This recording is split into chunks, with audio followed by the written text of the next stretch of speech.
Well, howdy there, Internet people. It's Bo again. So we're going to talk a little bit more about UBI here in a minute. But first, I have to wish one of our youngest viewers a happy birthday. Happy birthday, Miss Lily. Okay. So Andrew Yang got a little boost from a study coming out of California. It's an 18-month study of 125 people who were each given $500 a month. Now his plan is to give people $1,000.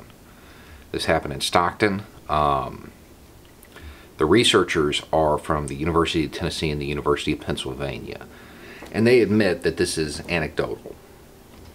It's more for storytelling than gathering hard data on how it's going to impact the economy, because 125 people is just not enough to really test it out. And they freely admit that. I guess their real goal is to try to measure the impact it has on mental and physical health, which is interesting. Those results will be released later. So who'd they give the money to?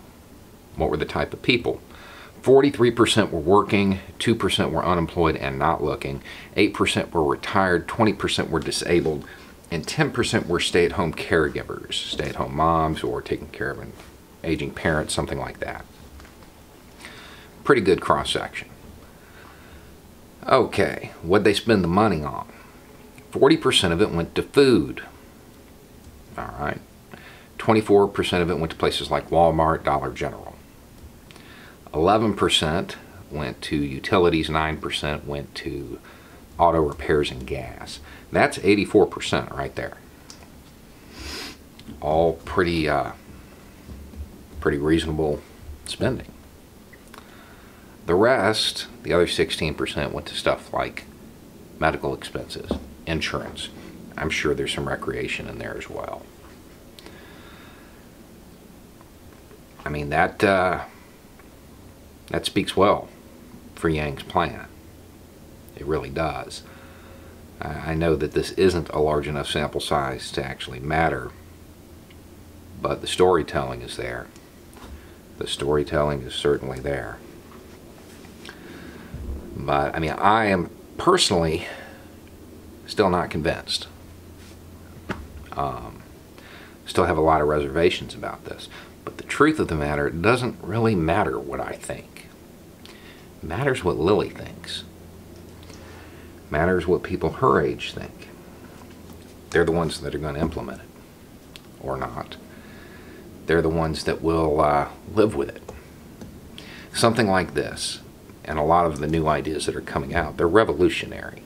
Yeah, this is an old idea, but implementing it on a scale that Yang is talking about, it's a pretty big undertaking. It is something that would transform American society. Whether or not that's the way to go, well, that's up to people like Lily. I'm actually curious to hear what she has to say about it.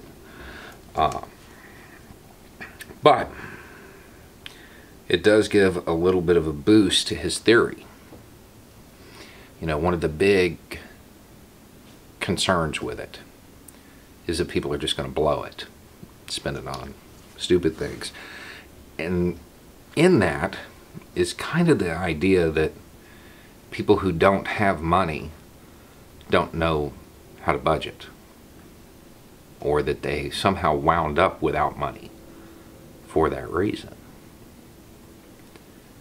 People have said it before, being in poverty is a lack of cash, not a lack of character. Anyway, it's just a thought. Y'all have a good night.